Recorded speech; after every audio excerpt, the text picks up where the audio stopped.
This is a relay project. Real Talk starts right now. Here's Ryan Jesperson.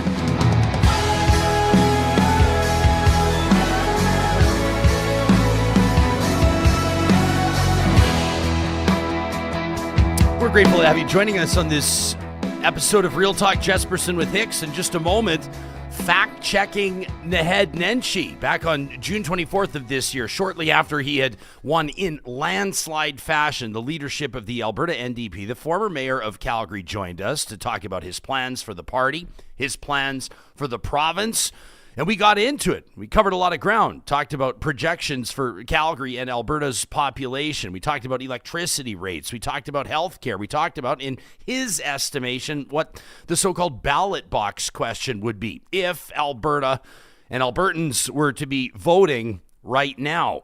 And as we do on this show, because you, our audience, has come to expect fulsome discussion and fact-checking, we like to present the other side of the coin. We did it the day after we spoke to the Prime Minister back in February. We did it just after we talked to the Premier just last month. And we're doing it again now. We're looking forward to what you have to say to this. You can, of course, hit us up on our hashtag anytime at Real Talk RJ. You can also send us an email anytime to talk@ryanjesperson.com. This episode of Real Talk is happening with the presenting sponsorship of Rello. That's Alberta's top online real estate school at rello.ca, where better real estate training starts. If you're one of those, and we know that this is common, looking around going, there's got to be a better way to earn a living. There's got to be a job that doesn't suck. There's got to be a scenario where my income or earning potential isn't capped and where I can set my own hours and actually help people. Well, that's what's drawing people to real estate, and the most successful people practicing real estate in Alberta are graduates of Rello. Don't forget, you can save yourself a couple of $100 by using the promo code Ryan100. That's all one word, Ryan100. They'll knock $100 off the Alberta commercial real estate bundle, $100 off the Alberta residential real estate bundle when you get started at rello.ca. June 24th. The new leader of Alberta's NDP, newly minted with an 80+% win in that leadership race. Naheed Nenshi joins us to talk about his plans moving forward. Today, we review that interview with different perspectives. We asked Peter McCaffrey, who's president of the Alberta Institute, an independent think tank, and Cynthia Moore, the former president of the United Conservative Party board, to take a look at that interview, to comb through it, and to give us a sense of where they take issue with some of Nenshi's takes. And today, we present that other side of the coin as we welcome Peter and Cynthia to the show. Thank you both so much for making time for us. Cynthia, especially down in Calgary, you've got to be taking time away from a stampede or a pancake breakfast this morning, no? Oh, absolutely. And I, obviously got home a little late last night, but I'm very happy to be here. Could not miss this opportunity to talk with you. Yeah, well, we appreciate it. We want to dig into it, not afraid of it. That's the whole point of talk shows like this. Peter, are you down in Calgary as well?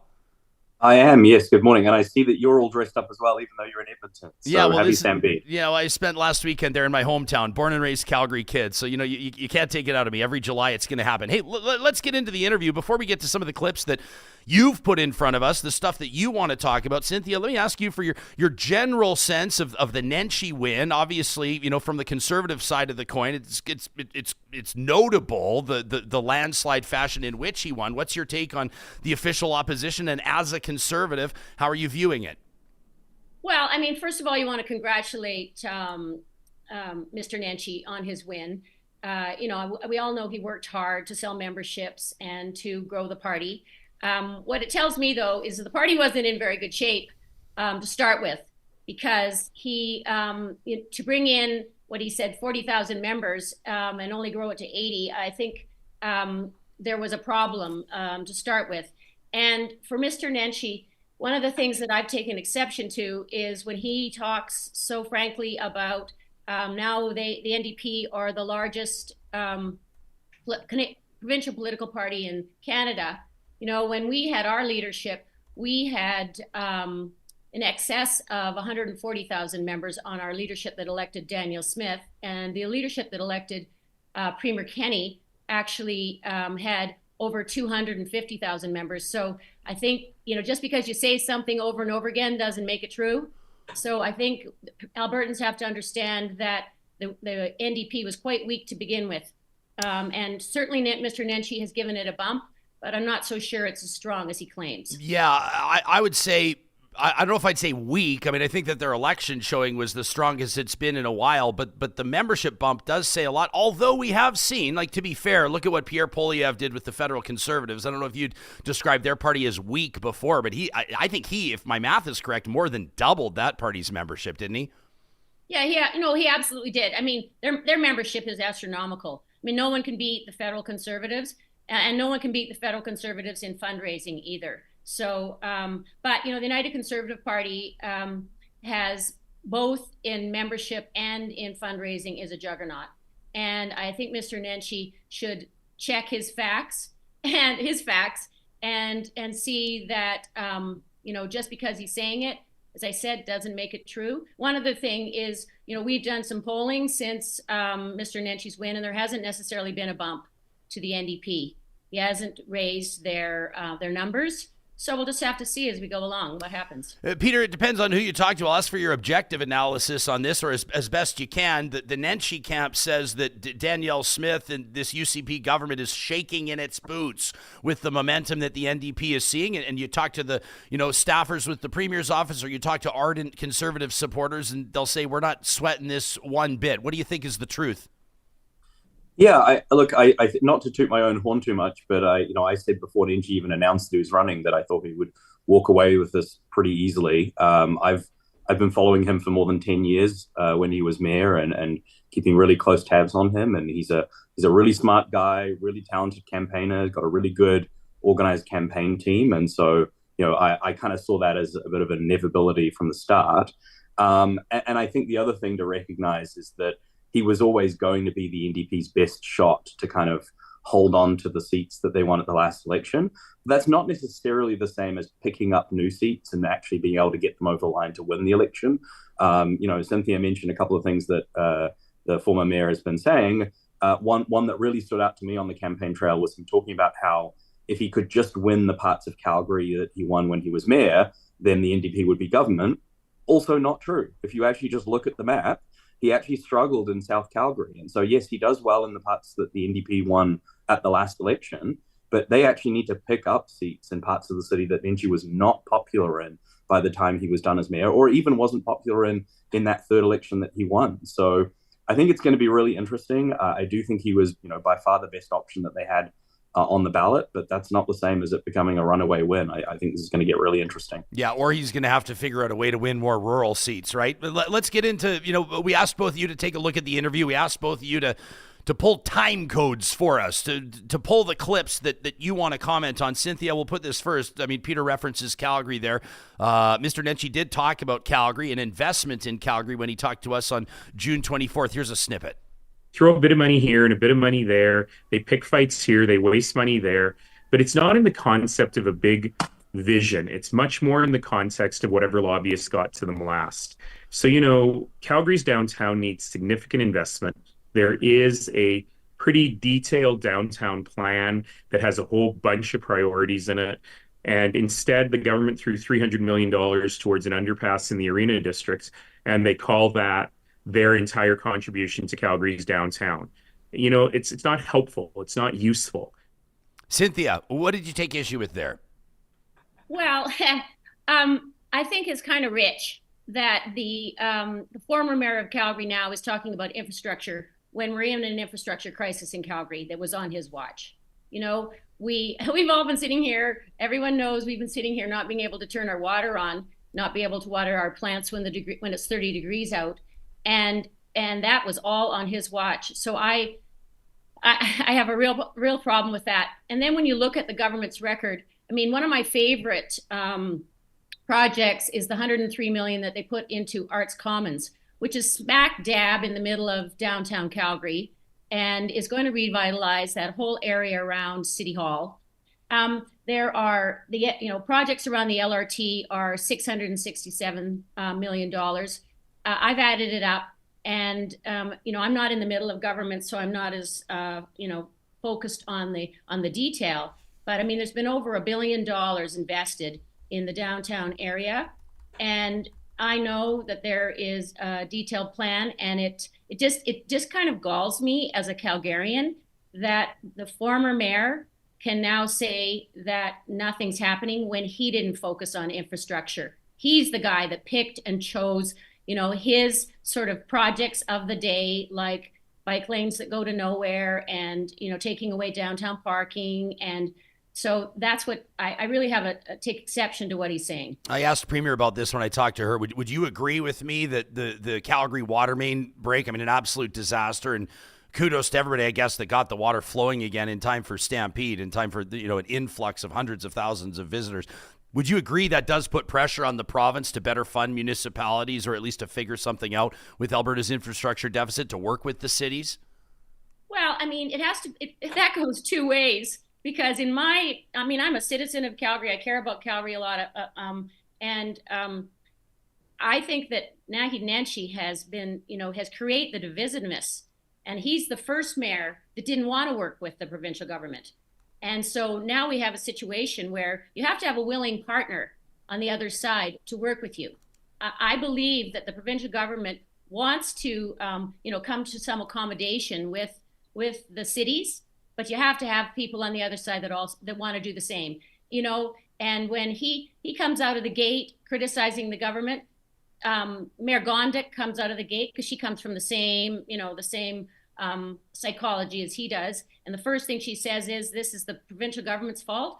Well, that doesn't work, right? So regardless of how anybody votes in the province of Alberta, they've seen an increase in their utilities. They've seen an increase in insurance premiums, most likely. And Peter, Mr. Nenshi talked about this when we talked to him. Here it is. The Calgary Board of Education, the largest public board in the province, had enough new students over the last 2 years to build 22 new elementary schools. They have funding in the capital plan to build one.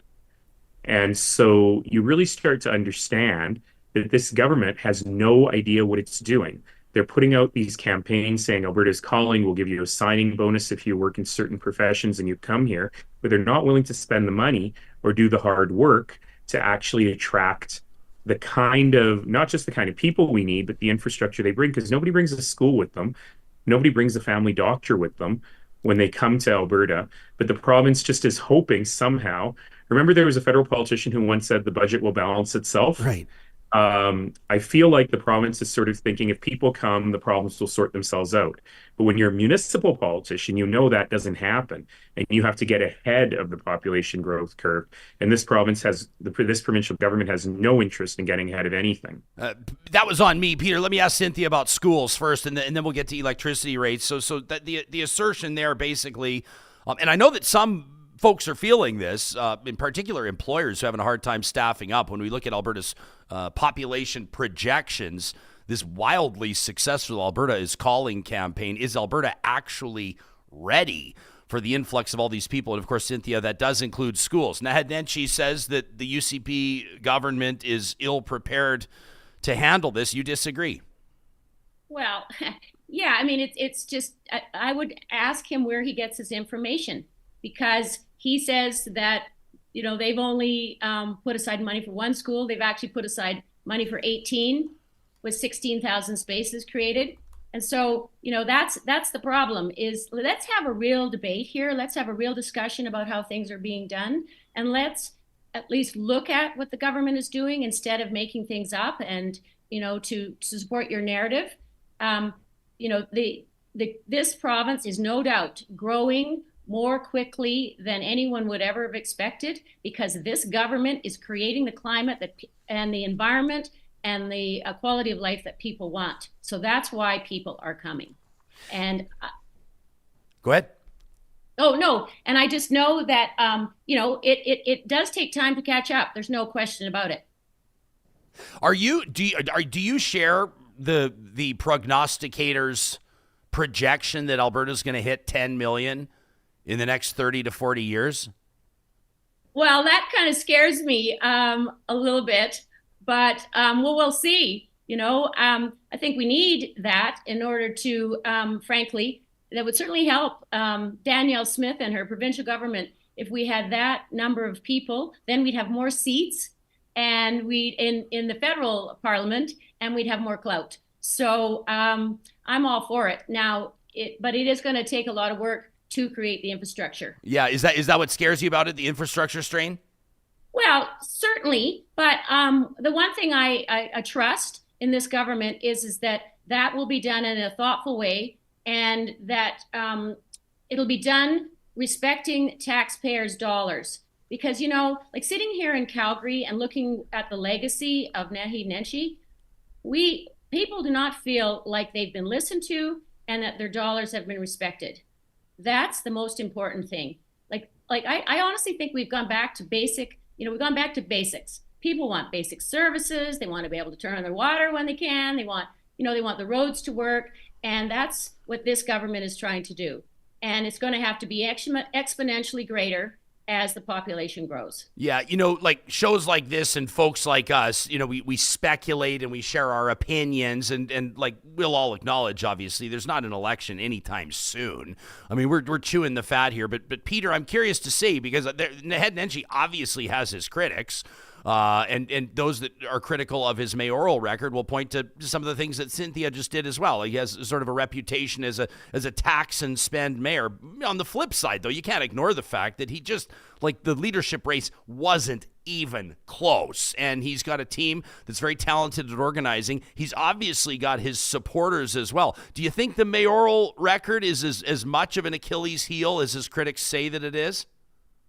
Well, just as I was listening there, the one thing that came to mind was only Mayor Nenshi could make $300 million sound like not a lot of money, right? The province gave $300 million. And I also think it's really important to remember that that's $300 million on top of all of the billions of dollars that the province gives the city every year, right? That isn't the only money that the province gives the city. That was extra money. And I think that what he said in one of those video clips is really telling. He talked about this downtown plan that's got dozens and dozens and dozens of priorities. Well, the old saying, when everything is a priority, nothing is a priority. And that's really been the problem. The city, when he was mayor, had an infinitely long wish list. They were trying to do everything under the sun. They were throwing money around at every single thing. And they didn't pay attention to the basics. They didn't pay attention to core infrastructure. They didn't get the core role of the municipal government done. And instead, they just spent more and more and more and more money, and they just took more and more and more in taxes to pay for it, and they didn't get the job done. And I think Calgarians remember that. And the reality is we could run the Calgary government on much less money if the Calgary government stuck to doing the things that were actually the job of a municipality, not all of the other things that Mayor Nenshi expanded the municipal government into. And I'm sure if he gets his hands on the provincial budget, he will do the same. And don't forget, provinces are legally allowed to run deficits, right? Mayor Nenshi likes to talk about how he never ran a deficit at City Hall. Guess what? He's legally not allowed to run a deficit when he was mayor, although he did lobby the NDP over and over and over again to be allowed to do so. So, yeah, he didn't run a deficit when he was mayor, but that's because he legally wasn't allowed to. You can bet that if he gets his hands on the provincial budget, the same thing will happen. More and more spending on more and more things that aren't the key job of government, and that the things that are the job of government won't get paid attention to and will start falling behind. And that's how you get infrastructure deficits. It's not a lack of funding, it's a lack of prioritization. We talked to Naheed Nenshi. If you're just tuning in, streaming the audio live on the Mixler audio app presented by California Closets back on June 24th. Our guest today, Peter McCaffrey of the Alberta Institute, former UCP board president Cynthia Moore. Peter, here's what Mr. Nenshi said on June 24th about Alberta's electricity rates. What is, in your mind, right now, the ballot box question? Do you think that this government, this Danielle Smith government, has your best interest at heart? And I think everything else follows into there. Are they helping you build a more affordable life when they quadruple electricity rates? Are they investing in your kids' education and in the public healthcare system that needs to be there for you? Are they attracting teachers and nurses and doctors to the province? But it all falls under the question, who does the UCP stand for? And the answer is they stand for themselves and their friends. I do agree that affordability, that cost is certainly one of, if not the ballot box question right now. But Peter, what did you take issue with there in particular? Yeah, I mean, we're back to the issue where Nenshi's very, very, very careful and very selective with his wording, and he tries to make sure that he's technically correct. But actually, if you dig even just at inches under the surface, you get to the reality of the situation. So he's there criticizing the UCP for electricity prices going up, and obviously the electricity prices were quite high earlier in the year. But if you actually take some time to understand what was going on there, so Alberta's always had traditionally very, very low electricity prices because we have a competitive market in electricity, and that helps keep prices down. And then there was about a 5 to 6 month period where electricity prices spiked. And they spiked essentially because we had a shortage of electricity. And when you have a shortage of something, prices go up, at least temporarily, until that gets resolved. But the reason we had a shortage of electricity was because his new party, when they were in government, phased out coal years and years earlier than everybody was ready to do so. And they phased out coal before natural gas was ready to take over. And so we had a shortage, and so prices spiked. So you've had both Nenshi and other guests come on your show and talk about this, and they try and talk about how, oh, well, actually it's because of something called economic withholding, and it's not actually because of the coal phase out and all this kind of stuff. And I don't want to get too far into the technicalities of it, but economic withholding is basically just when electricity companies up the price because there's a shortage. And so when they make that argument, they're saying, oh, well, prices didn't go up because there's a shortage of electricity. They went up because prices went up. And it's kind of a silly argument. So look, Nenshi and co are kind of missing the key point. And, I think they understand the key point. It's just politically useful for them to kind of try and blame it on something other than their own NDP government. But the reason why those electricity companies could get away with that economic withholding for that 5 to 6 months was because we had a shortage of electricity. If we'd had coal fires still going, or if we had the natural gas in place in time, the government would have just gone to a different electricity generator and bought from there, and the companies wouldn't have been able to do economic withholding. So again, he's really technical with some of his language. He tries to phrase things really technically. I think the other important thing to remember is that some of your listeners now might be saying, well, okay, if electricity prices have gone down, which they have, they're pretty much back to normal. If electricity prices have gone down, why am I not seeing that on my bills? And I think if you dig into your bill, you'll see, and a lot of people have started noticing this, that actually one of the challenges is actually the fees, not the actual electricity prices. But guess what? Nenshi had a role to play in that as well. In Calgary, you have something called the local access fee.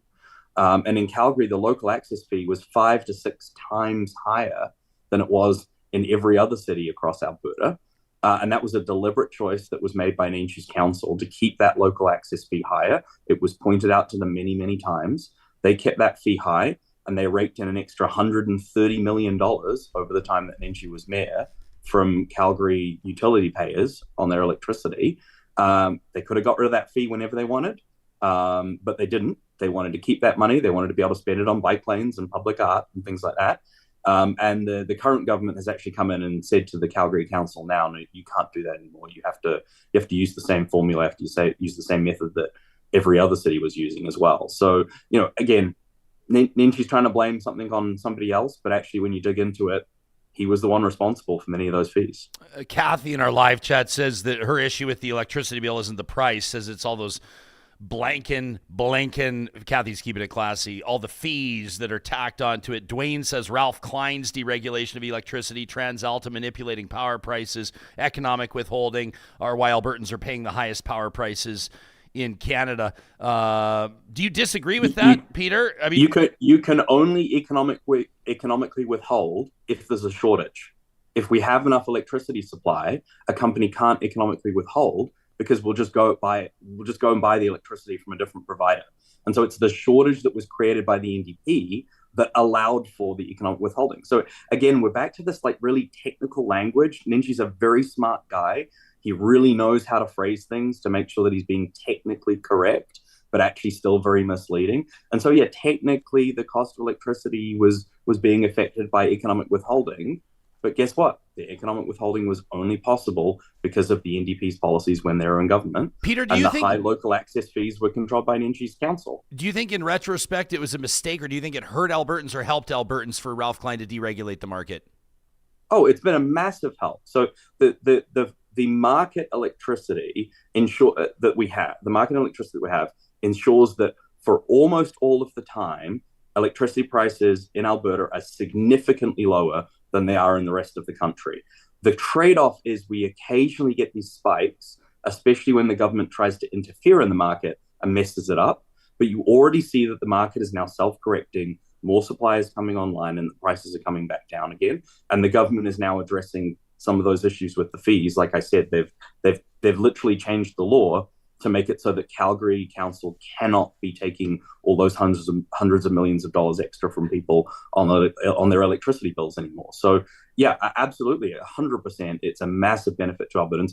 And we should also remember that electricity prices in Alberta tend to be cheaper than other provinces, even though other provinces subsidize their electricity. So other provinces take money from taxes and subsidize their electricity prices and still often end up with higher prices than Alberta as well. I mean, yeah, Alberta's had the highest prices in Canada for the last years. I think it was, Johnny, wasn't it our most successful TikTok of all time? I think it was, yeah. People can follow us on TikTok at Real Talk. We had the highest prices for a couple of months, and then they came back down to about average, and now they're projected to be one of the lowest again. But under a free market, when you have competition, these issues resolve themselves. Cynthia, you know that, like, right now, obviously, I'm assuming if legislature was in session, the government would be getting hammered on healthcare, in particular surgeons, the Alberta Medical Association sounding the alarm, talking about staffing shortages, retention problems, surgeries are being canceled. Hinton declared in my colloquial terms, a state of health emergency after losing like half of its physicians. How is this not a big stain on the Conservative government? Well, I've actually worked in healthcare fundraising for years, and what you learn about the healthcare system is it's a behemoth, and it's not something where you can just pick and choose and make choices about what you're going to do, what you're going to change to try to improve it.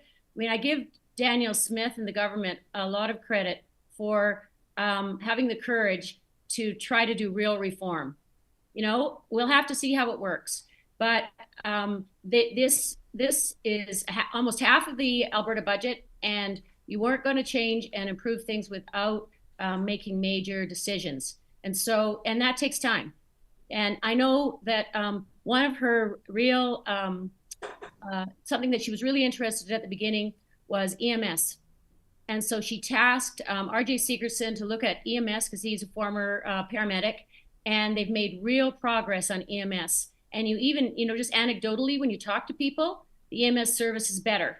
It's more responsive. People don't sit in the hallways the way they did. And so, it's who's saying EMS service is better?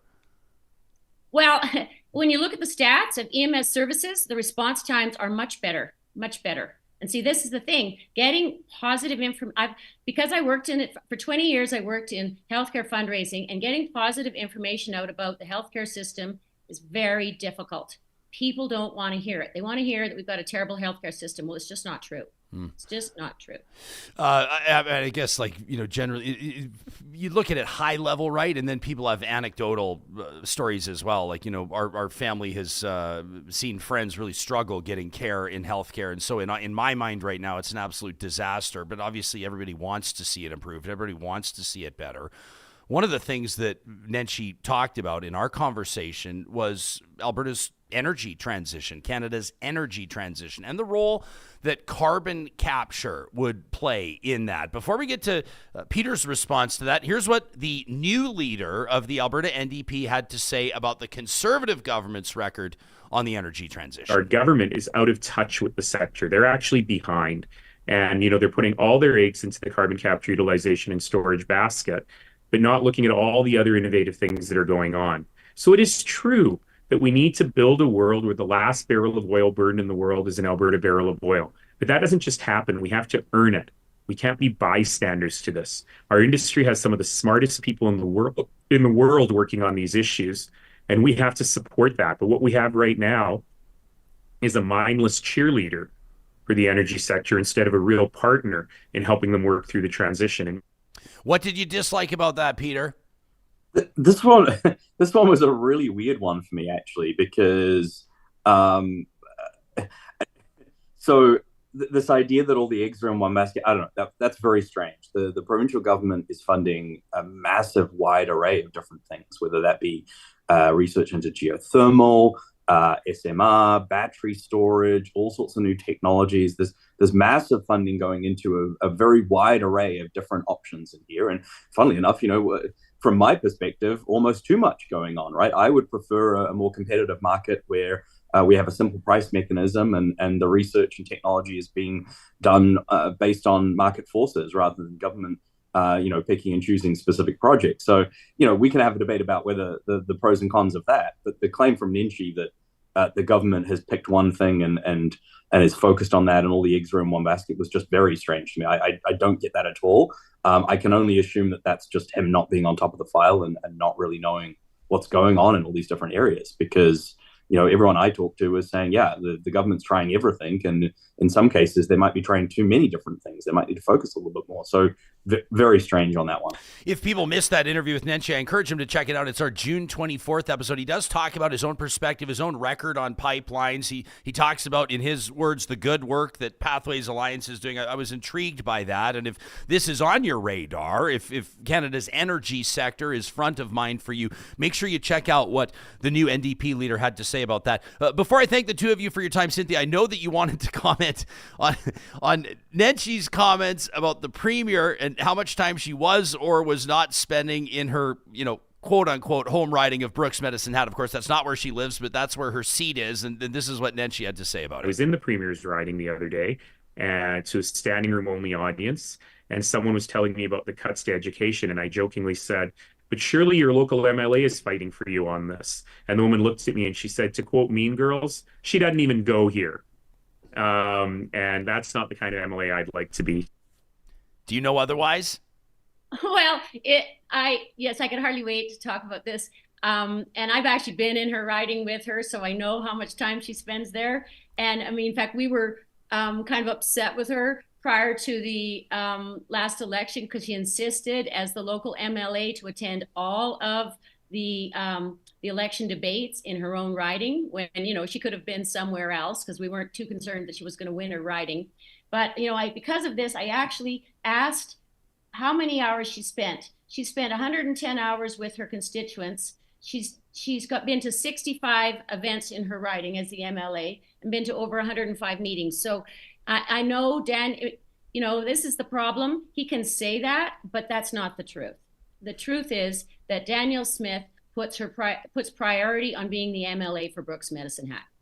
All right, before I let you go, I got to ask you about this. Tomorrow, we're going to be talking to Minister Todd Loewen has reintroduced or has lifted the ban on grizzly bear hunting in the province of Alberta. This is a developing story. We're going to be talking about it from a couple of different angles coming up on Wednesday's Real Talk. That's going to be on July 10th. But Peter, I asked you for your thoughts on this. I said, I don't want to blindside you on this. I know this is a developing story. We're going to get into it in fulsome fashion tomorrow. For me, to be honest, I'm not a hunter. I respect hunting. I prefer when people hunt for sustenance as opposed to sport. And the grizzly hunt, quite frankly, outrages me. So there's my cards on the table. But are you a little surprised by this move? This seems to me to be like the government shooting itself in the foot. Why go here? What's your opinion on this?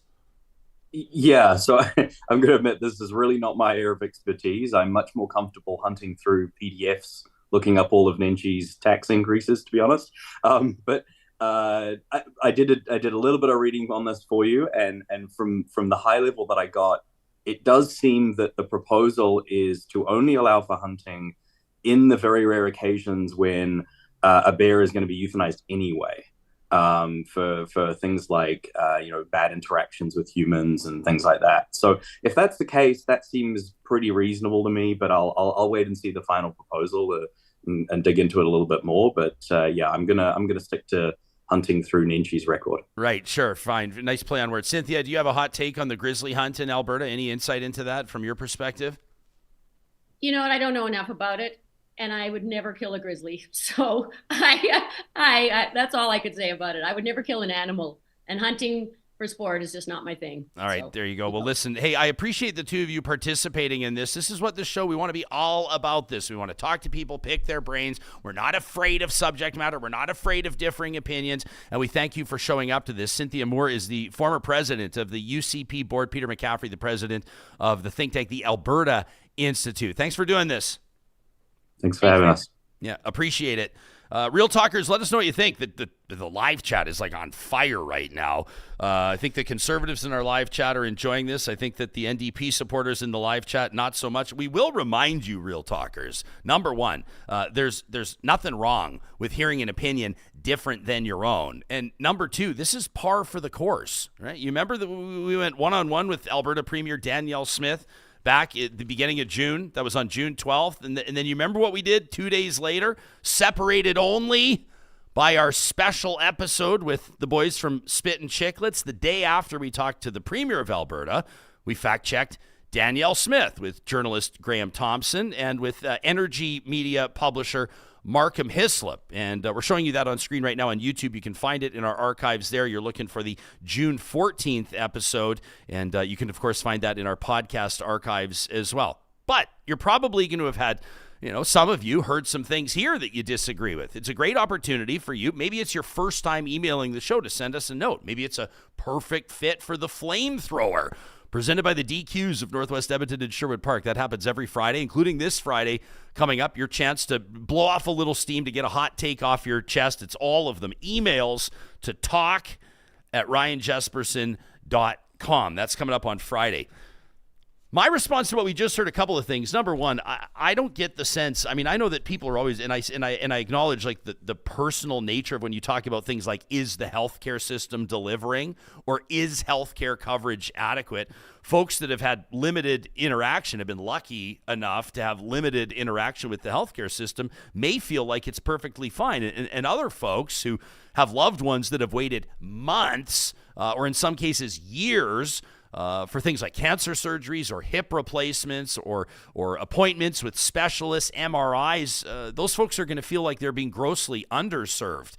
I will note that there is a new report out, like it's just out in the last couple of weeks, and we're going to be hopefully booking a time soon with Michael K. Corman, who's the lead author of this report. He's a medical sociologist. The report is called Lights and Sirens, the Critical Condition of EMS in Alberta. And I know that this is something that would be of great interest to many members of our listening audience, in particular people that are living in Alberta. But one of the interesting findings on this one, John, is that the author points out this is not a staffing issue. Well, they talk about culture issues with Alberta EMS. They talk about when people invoke the word like crisis. Yeah. We're talking about paramedics using the word crisis. A lot of times it doesn't have anything to do with staffing. There's other factors at play. The most recent numbers that we have in 2020, so 4 years ago, per 100,000 citizens, Alberta had 201 paramedic providers. Now listen to how that stacks up to other provinces in Canada. So let's say 201 paramedics per 100,000 Albertans 4 years ago. Quebec had 66. Ontario had 64. BC had 100. So this according to the Canadian Institute for Health Information. So Alberta had more than double the paramedics than most other jurisdictions, but still things are not great. We see the word crisis invoked, and so that's something we know that's front of mind for a lot of people. And is it conservative or liberal? Like, I don't care whose fault it is, but I have someone close to me who wanted an exploratory procedure, and they were going to get it about a year or two ago, and it was going to take 6 months, and now it takes like a year and a half to get in for an appointment. So I don't know. Like, I don't care who's to blame, but something's, part of my language, something's fucked in Alberta when things go from 2 to 6 months to a year and a half just to get something looked at. It's really bad. So we need to fix it. This is one of the things I love. Who cares who fixes it? It happens just more. Someone do it. Yeah, and that's what I like don't care about your attitude if a lot. If it's Danielle or if it's Nenshi next.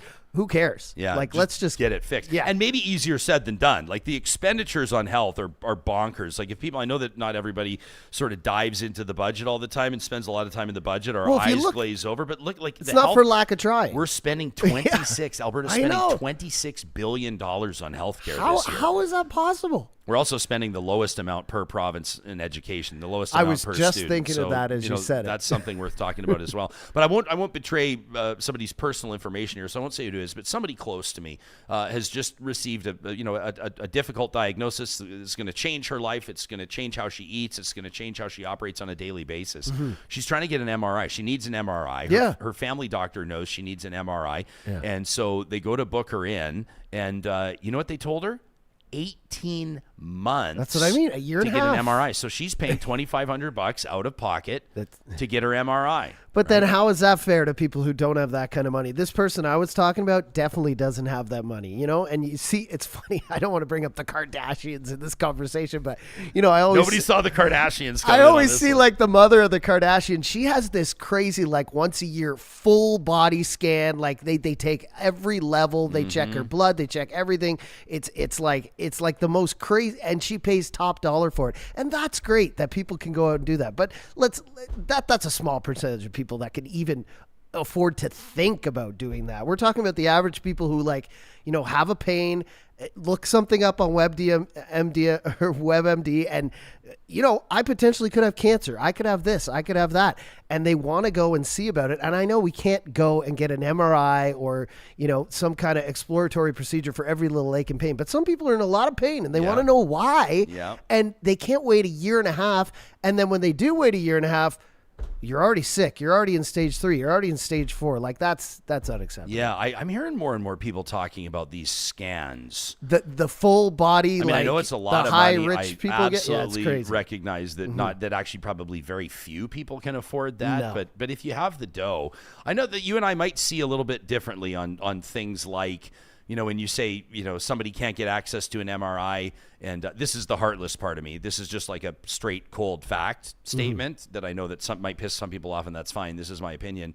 You know, say, well, how is it fair that if somebody's, you know, can't or doesn't want to wait 18 months for an MRI, they pay out of pocket for one?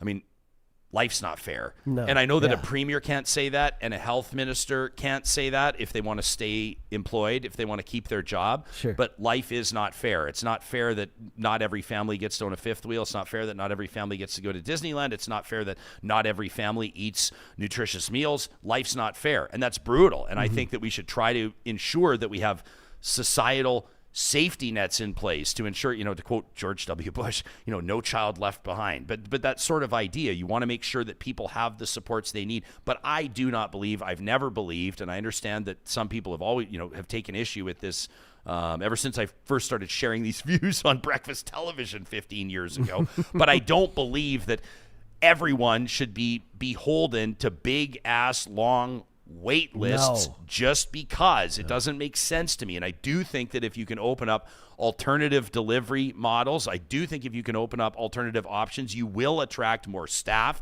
you'll attract more professionals, you'll attract more talent, you'll attract more investment. Yeah. I really do believe this. Yeah. One of my buddies, I've talked about him before, he's an orthopedic surgeon. I won't use his name, but he hates my position on this. And he's got more skin in the game. And you know why he hates it is because he says that, and he sees it all the time, you know, Albertans, Canadians will travel oftentimes internationally to get things like hip and knee replacements done, you know, shoulder surgeries, things like that. And then they come back and then there's a complication from the surgery and then follow up. The consultation, the follow-up, and the services fall on the public system, right? So so he says that, like, that's one example of how it's not working for people. All I'm saying here is that the present model, I said it to Premier Rachel Notley, I've said it to Premier Jason Kenney, I've said it to Premier Danielle Smith, the current model is obviously not working. No. And so it demands looks into things that maybe we've not explored before. Yeah. I mean, right? It's screwed. And, you know, we talk about aging population.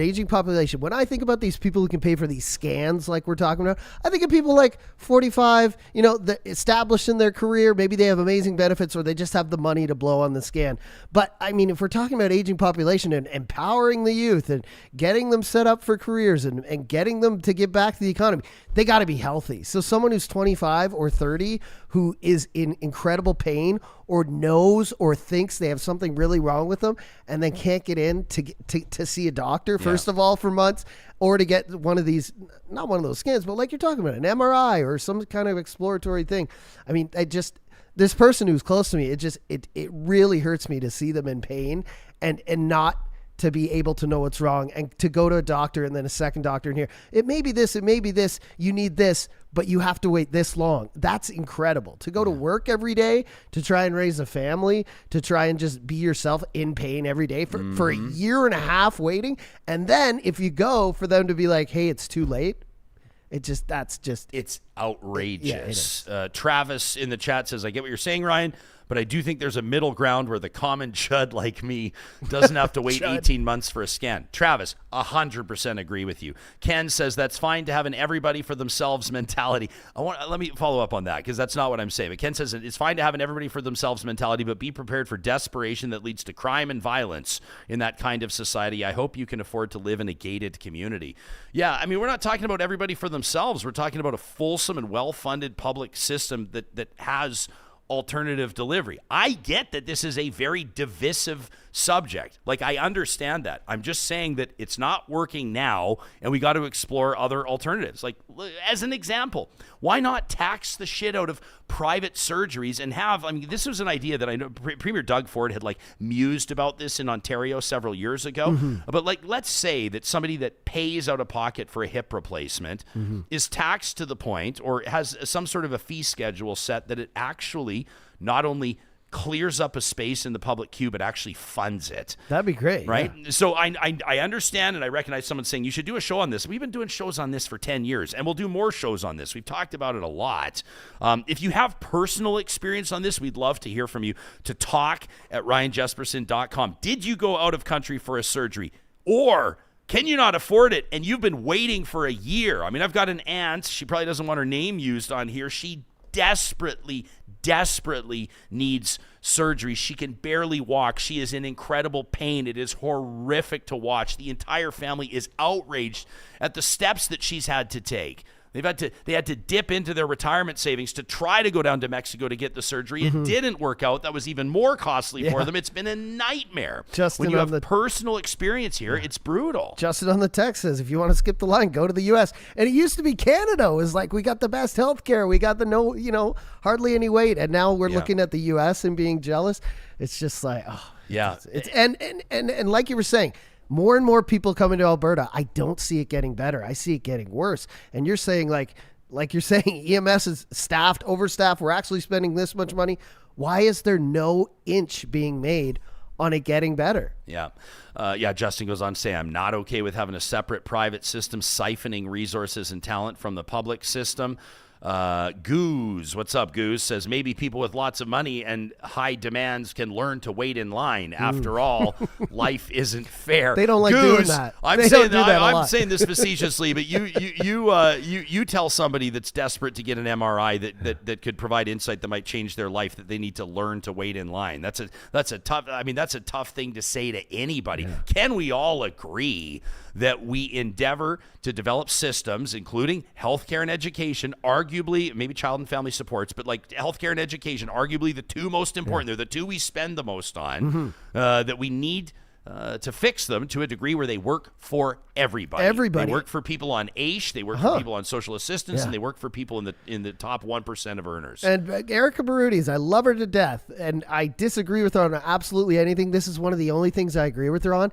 I don't think this is going to get fixed for like at least a decade because the healthcare system, especially in Alberta, it is so complicated. And even she says, she's like, if you think someone's going to just come in, wave a magic wand, throw a bunch of money, build a bunch of hospitals, everyone's fine, it's not going to happen. But we do need to start like getting on track right now. And I don't know, like maybe there are small gains that we're not seeing, but everyone we've talked to, I mean, I don't know. Cynthia today seemed to think things have improved a bit, but I mean, these numbers you're showing and the stories we're telling, it doesn't sound like that. Yeah, anecdotally, I don't know that it sounds like that. But again, we want to hear from you if you disagree with us. That's the whole point. How about this from Lori? Thanks for sharing this, Lori. This is mind-boggling. Says a friend's son-in-law in his early 40s desperately needed a hip replacement. Get this, 83 G's in California for a hip replacement. Said it was 28 grand in Toronto. There are people flying to, you're right, Lori, to other parts of Canada as well. Hey, we need to take a look at our episode yesterday with Charles Adler. We'll go there in just a second. The 10 Commandment controversy. Are you familiar with this, Real Talkers? We're going to get to this. Charles dropped a big number on the show yesterday, prognosticating around public support for reinstalling this monument. Gail Asper, if you didn't catch the episode, make sure you watch it. It's our July 8th episode with Charles Adler.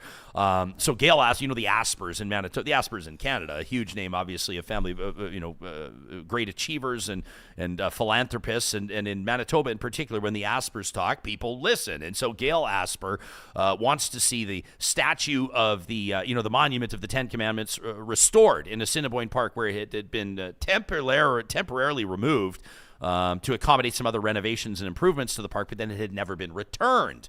Now she wants it back, and so we got into that with Chuck, and we put out an unofficial, unscientific Twitter poll. We're going to get to those results in just a second, but first I want to let you know that this episode of Real Talk is happening with the support of our friends at Friesen Brothers with 17 locations across the province of Alberta. It goes without saying that it is barbecue season, and we encourage you to elevate your barbecue with the finest cuts of Alberta beef, succulent pork, tender chicken, and flavorful bison. Ensure that every bite is a taste sensation. Enhance that meal with artisan breads and pastries, locally sourced produce. You'll find it all at friesen.com/barbecue season, or go visit them in store. And don't forget, did you know that Friesen Brothers Fresh Market stores offer free ice cream for the little kids? Oh, no, I didn't. And just $3 for the big kids.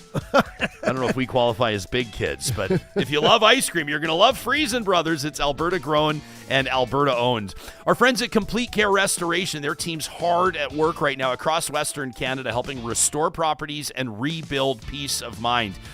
We know it's a gut punch to see our fellow Canadians, for example, in the Northwest Territories right now evacuated due to wildfire. Sometimes through the spring, it's flood season, or, hey, sewer backup, flood season anytime. If you find asbestos, if you find black mold, or any other scene or scenario that needs professional attention, look no further than Complete Care Restoration, ready to respond 24/7. You'll find them online at completecarerestoration.ca.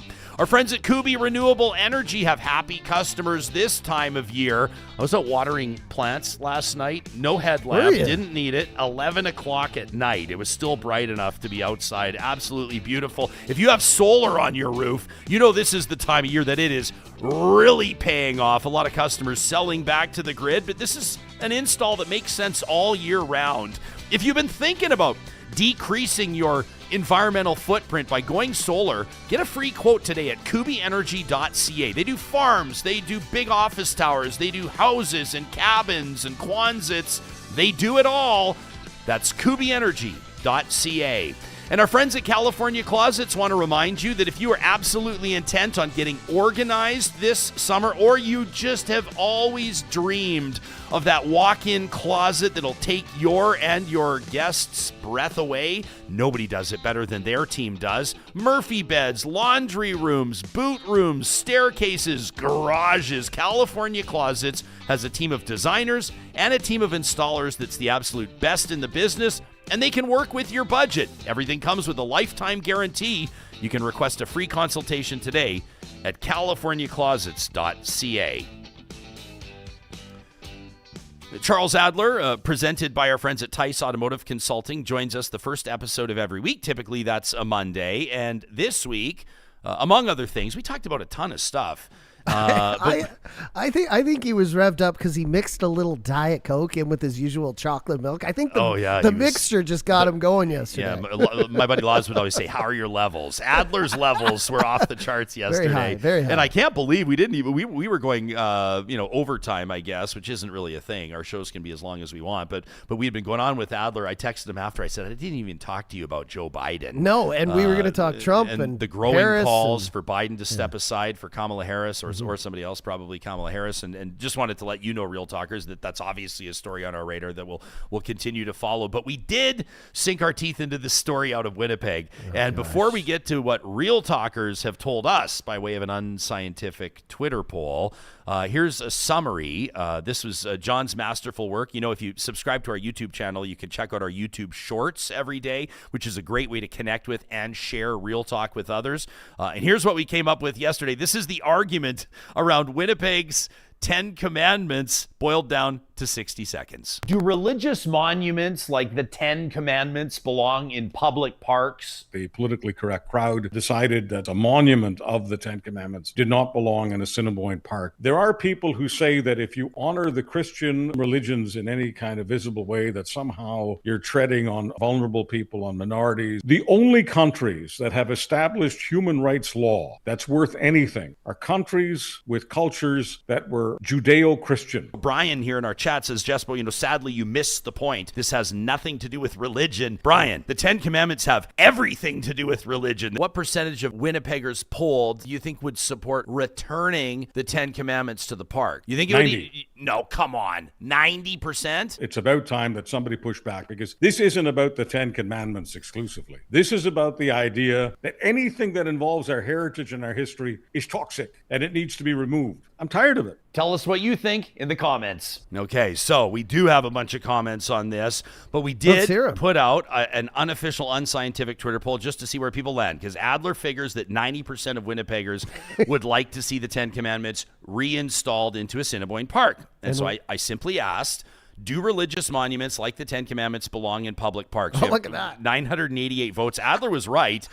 Adler was right about 90% of people agreeing, but get this, 88% of respondents say hell no, while 12% say heck yeah. So this is anecdotal. Obviously, not everybody that voted on this is from Winnipeg, but 88% of respondents to our unofficial unscientific Twitter poll say religious monuments do not belong in public parks. Yeah, I agree. So there you go. So kind of interesting.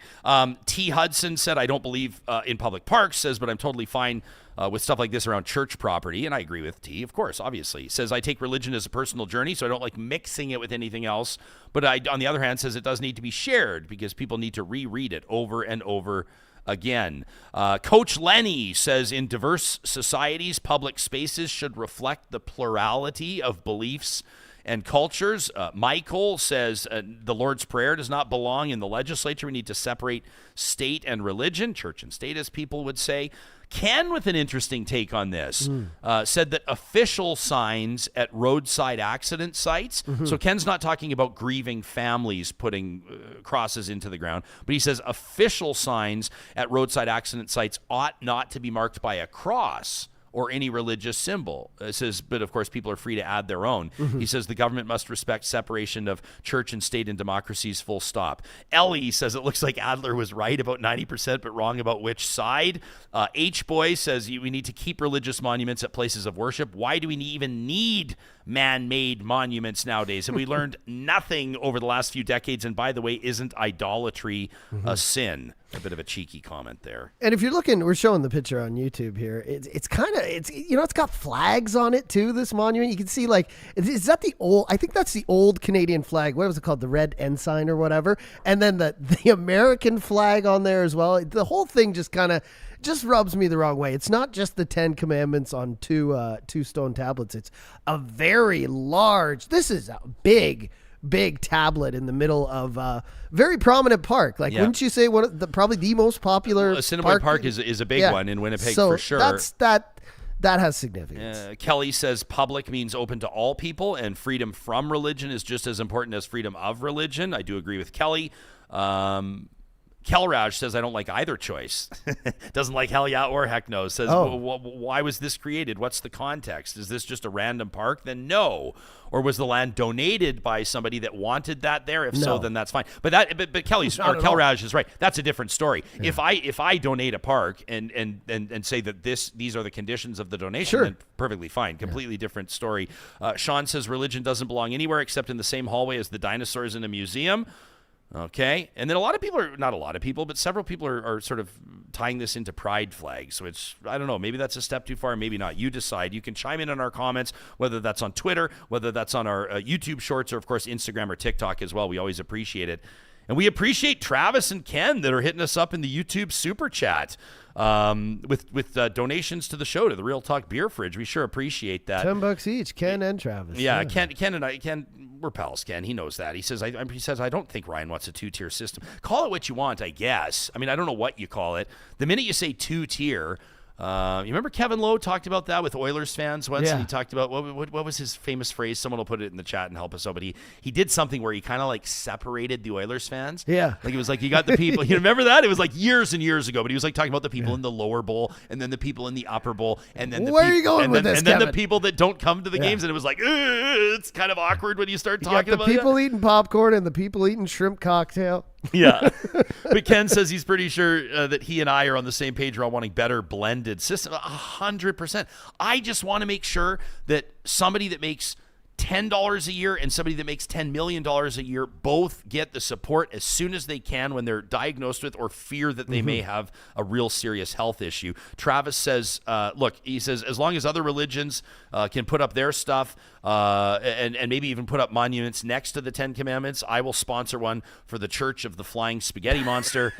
Travis says it's a real thing. Ryan, look it up. Oh, no, I know it's a real thing, Travis. I 100% know that that's a real thing. Although I've never met an actual disciple from the Church of the Flying That might be an episode for a lazy summer morning. Yeah. Hey? I do agree with Charles. I think I don't agree with him, but yesterday I think we're getting to a point where it's just like everyone has to take their ball and go home. And we've seen it with the NHL with getting rid of the pride stuff. I think we're getting to the point where it's just like there's just going to be nothing. We can't have anything because nobody can agree on anything. But I do think that this is like you said, it shouldn't be in this prominent park that is like the most popular park in Winnipeg. If it's somebody's private land, go ahead. If it's a church grounds, go ahead. But I think we're going to get to the point where it's just nobody can have really anything. You know what I'm saying? Because when you're comparing a pride flag to, the 10 Commandments, for me, that's not even the same ballpark. Touring Zebra shot us an email, and I did want to read this. We obviously totally we can't read all the emails we receive, but we want to read as many as we can, especially when people take time and put in thought into it. And we know before you hit send, you've rewritten your drafts a lot of times. And Touring Zebra says, your discussion with Adler about, popping up these or returning these 10 Commandments to a park in Winnipeg caught my attention. Posting religious text in a place where, as Johnny argued, the majority of people might support a religious view that aligns with the text may appear to be a benign sort of a story. And were this to be a singular occurrence without any broader context, it might be just that. But, says Touring Zebra, when we look at events elsewhere in Canada, more significantly in the States, we can see an aggressive push toward asserting the beliefs of Christianity in opposition to secular or religiously neutral approaches. In the States, we see a push from those in power in red states, in Republican states, to force the values of fundamental Christianity upon the entire population by enacting laws and regulations that favor those perspectives. Roe v. Wade, anybody? Both in U.S. schools, where it'll be required to post the 10 Commandments, and with Charles Adler on your show, Jespo, on July 8th. People who advocate for this will often cite as a simple callback to the values upon which the country was founded. And Adler makes a compelling argument. If you missed the interview, check it out. He talks about countries with solid human rights records, although can any country really claim that? If we're being honest, can any country claim a solid human rights record? But he talks about the history of Judeo-Christian values and, in his opinion, how that ties into human rights. And so Touring Zebra says, people will reference things like prohibition against murder, stealing, or lying, and they'll ask, how could anybody disagree with that? And so therefore, the 10 Commandments are good values. But they'll ignore the first section, which states like, you shall have no other gods, no graven images, not use the Lord's name in vain, keep the Sabbath holy, not not covet your neighbor's wife. Never mind all the other texts of the Old Testament, right? Charles Adler said it's about morality, not religion, but only if you decide to ignore everything else, in which case perhaps we should call it the 4 or 5 commandments. If the Aspers, the family, asserts that the 10 Commandments need to be reposted with an implied or else, what exactly are those values? Respect for history, traditional morals, or is it that those with money make the rules? Christians need to realize that the prohibitions against holding their religion above all others also protects them from having someone else's religions forced upon them. And finally, says Touring Zebra, let's do away with this fiction that the 10 Commandments is somehow unique or singular in its qualities, or the first of its kind, and therefore foundational. Many examples exist of codes of law that long pre-exist the 10 Commandments, most notably the Code of Hammurabi, which was written approximately 1,000 years before the 10 Commandments and is much more extensive. The 10 Commandments are not the roots of our legal and moral system, but just one example. Touring Zebra says, the society in which I want to live is one where everyone is free to have their private expression of religion or no religion, where it doesn't harm others and doesn't force itself into the public sphere. That was an email to talk@ryanjesperson.com. Coming up, what are you giving the thumbs up for? Good email. It was a good email. I agree. I like when people just don't like... Get off my lawn. That was well thought out, right? Yeah, I totally agree with you. That's a well thought out argument, and I sort of thought I could cut it and splice it and turn it into a flamethrower, but that's not the spirit of it. We do have some flamethrowers locked and loaded. One of them is only one sentence, and it's absolutely epic. I love it. Not everything needs to be a paragraph. That'll be coming up on Friday's show. By the way, on Friday's show, we're going to be digging into the most recent issue of Alberta Views magazine. It's timely, of course, with everything going on at the Calgary Stampede right now. We've got Aretha Van Herk out of Calgary, and we've got Camille Labchuk as well, who's an animal rights activist, and they're going to be debating rodeo. That's coming up on Friday's Real Talk. You're pointing at me because you think I'm going to enjoy it? No, I think everybody's going to enjoy it. And it's okay to have unpopular opinions. Like, I understand, people can make compelling arguments that the rodeo is hard on animals and that we shouldn't do it. And people can also make compelling arguments that it is the spirit of the West. Sure, and but it's a celebration of cowboy and cowgirl culture. And I know you're trying to get out of here, but I'll just say this. Like, if we're getting rid of like elephants in the circus, I just don't see how rodeo is still going on. That's all I'm going to say. I understand it's Western culture. I understand it's ingrained in the fabric of Alberta and a lot of places in the States and the South. And I understand where it comes from and what it meant back then. And why, calf roping, how that came to be and everything. But we don't go out in the wild and rope calves anymore. How do you know? How do you know? Okay, I'm sure it happens if we did a poll or if we, scientifically, is the percentage of that huge? Probably not. But what I'm saying is, like, if we're not having, lions and tigers and elephants in circuses because we think that's an outrage, I just don't see how the rodeo is going on. And I know this is bad to even talk about because we got Stampede going on right now. It's not bad to talk about. This is everyone's a perfect time to talk about Everyone's going to disagree. No, not everyone's going to disagree with you. I bet that our audience, I forecast that our audience might be split right down the middle on this. And like, for example, me, like, I grew up watching rodeo. I love the rodeo. I love the chuck wagons, and some people are outraged by the chuck wagons because when horses get hurt, they get hurt bad, and they don't go to the horsey hospital and receive, tender, loving care while they have pins put in their legs so they can recover and then be put out to pasture and stud for the rest of their lives. Sure. We know what happens when horses get hurt. Yeah. But you talk as well, and I've been in chuck's barns, and you talk to the drivers, and you talk to the owners of those horses, and they love those horses like family. So I get, this is a nuanced subject, and it's okay that we don't all agree on everything. Yeah, I know that some of you are pissed that, like, Cynthia and Peter were on today. Were you pissed? Were you pissed when Graham and Markham were on ripping the Premier? Like, and people were pissed when, we had the pipeliner come on the day after the Prime Minister. But that's what this show is going to deliver to you, is alternative perspectives that'll challenge your positions, and that's the whole point. I enjoyed Cynthia and Peter today, and I'll walk this back because I know ranchers go out and rope cattle. I didn't mean that, but like what I meant is this is kind of an archaic thing. The chuck wagon races and everything. This is from a time of yesteryear, right? Yes, so that's part of the beauty of it. I do agree, but so are circuses, and we're kind of like seeing now, like we're not seeing.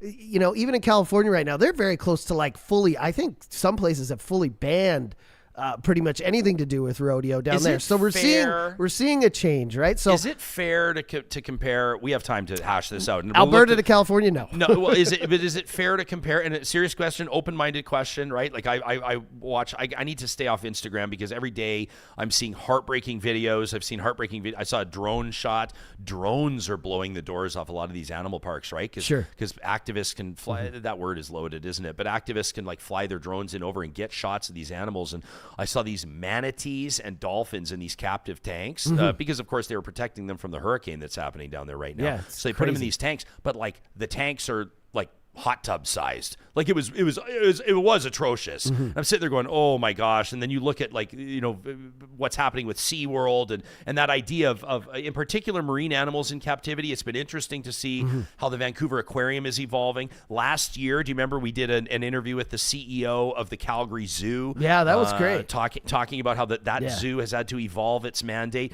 There's the story, locally, our Edmonton-based audience will obviously know the story, the saga of Lucy the elephant at Edmonton's Valley Zoo, who's living out her life there in solitude. She's got humans. There's no other elephants.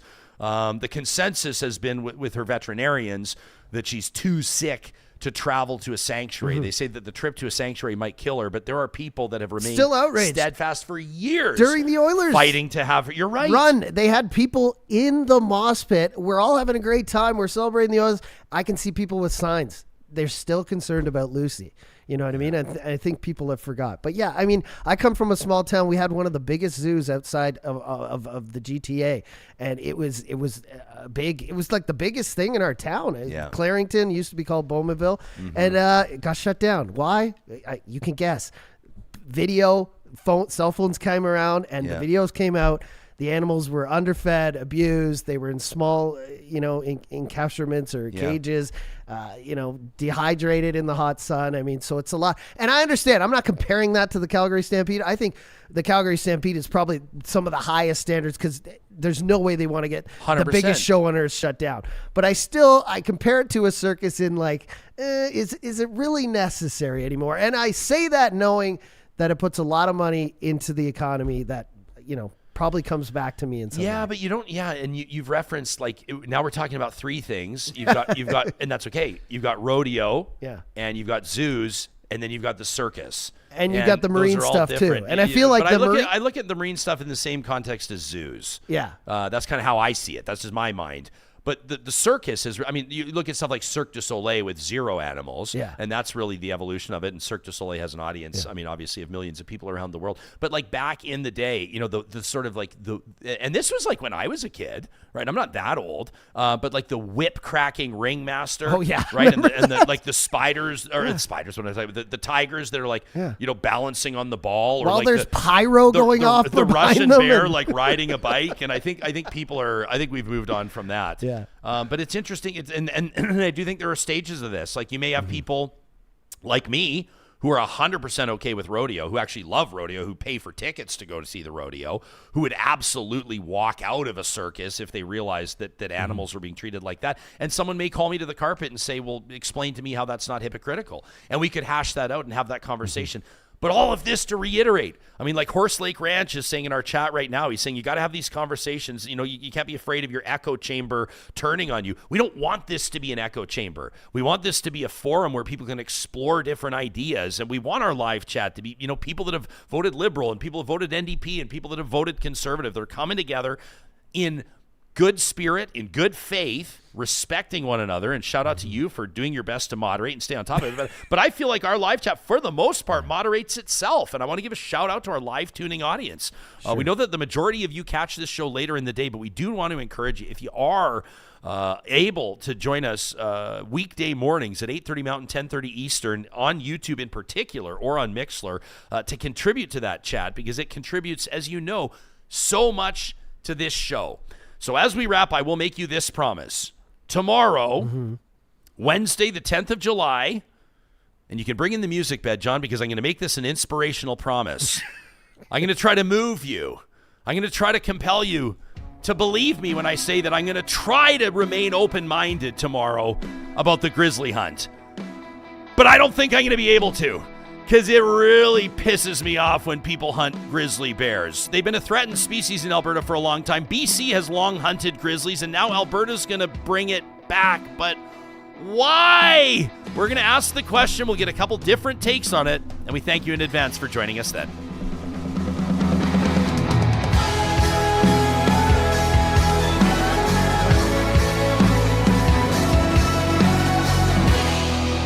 Real Talk is hosted by Ryan Jesperson, executive producer Josh Dunford, technical producer John Hicks, general manager Katie Cook-Chivers, account coordinator Lawrence Derlego, human resources Lena Shepard, Website design, Mike Johnston.